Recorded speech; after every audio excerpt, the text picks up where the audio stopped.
Hello, my name is Ronnie, and I'm going to teach you about a very important basic verb in English. This is really good if it's the first verb you ever learn in English, or if you have learned English before and are reviewing your English lessons. I know also you may think, I don't need this. This is easy. I am very surprised the number of people who are really advanced English speakers who make mistakes using to be. So, I will help you to learn it or to review it. What I'm going to do is I'm going to teach you the positive, the negative, and also the question form, just to help you out. So, the first thing we have to do is go through the positive. We say, I am. Or you can also say or write, I'm. It's the same thing. With he, and this is a man or a boy, she, who's a girl or a woman, and it, we have to use is. Now, it is a singular noun, so that means one of something that is not a person. For example, my marker, I can say it. It is red. Okay? When we say he is, or she is, or it is, we can shorten it and we can say he's, she's, or it's. Again, these are the shortened versions. When we use you, we, and they, we have to use are. You is you. We includes myself and another person. We is plural. There's always at least two people, including you. They is also plural for people. It means more than one person who is not yourself. So I can say they like pizza. The other meaning we use for they, I told you that it is for a singular noun or singular thing. We also use they for plural nouns. So if the noun is plural, it's going to have an S on the end. For example, I told you that it is red for one marker. Magic, I have two markers.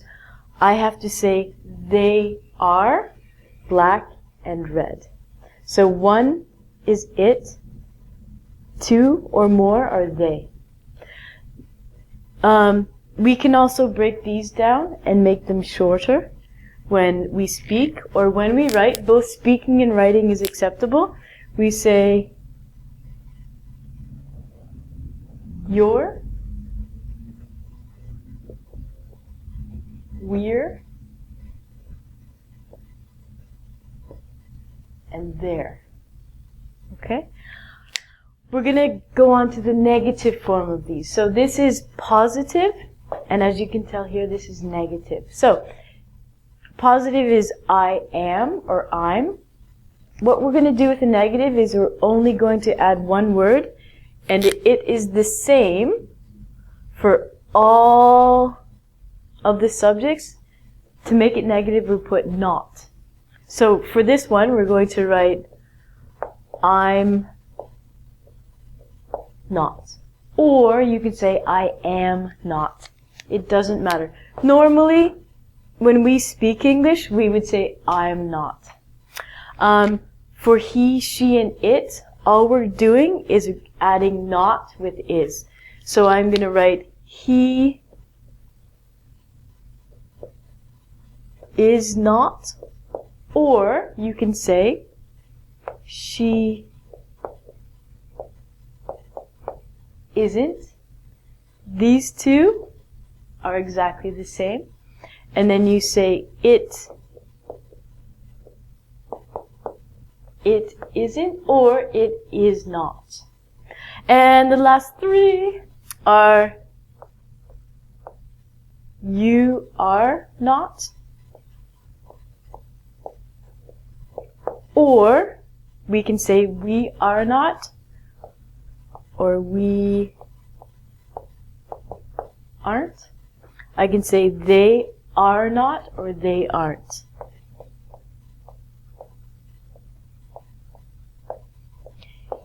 If it is difficult for you to say aren't or isn't, don't worry. Just if you want to try and start, you can practice saying he is not, she is not, I am not, you are not. Then when you feel comfortable, you can change it and shorten it. It'll be easy once you practice a couple times. The last thing that you're going to want to learn are the question forms of these, of to be verb. The first one we don't really use a lot in speaking, but we do use it when we talk to ourselves. Yes, you do. Or, as I like to say, your inner voice. A lot of people ask me, Ronnie, when will I ever become bilingual in English? One of the first ways that you are on the path to becoming bilingual is when you begin to think in English. So your inner voice or your thinkings, the language actually changes of how you think. This is a very good indication that you are slowly becoming bilingual. It takes time, so please do not think, oh my God, I don't. Don't worry, it'll take a while. So, once you have done that, you're going to start thinking to yourself, am I? Am I speaking English well? Yes, you are. When we use the question form, all we do very easily is we switch the verb and the subject. Try and do this one. If we switch the verb and the subject, he is, changes to, is he. We also say, is she, is it. It's very unusual if we would start a question with isn't it. We do say that sometimes, but it's not usual. What I want you to concentrate on is just the regular questions in the affirmative or in the positive. You are. Do you know the answer to that one or the question to that one? This one would be, are you? We are would be, are we? And plural noun, they are, would be, are they?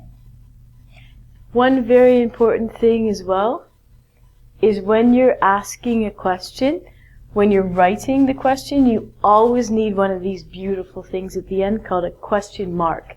If you don't put a question mark, it's wrong. So always remember your beautiful question mark at the end of every question. When you are speaking, the way that the listener knows you're asking a question is your voice goes up. For example, I would say, is she okay? My voice has to rise at the end so that the listener knows that I'm asking a question. If you have a question to ask me, go to EngVid.com and you can ask me. I hope you understand all of this. I am leaving. Bye.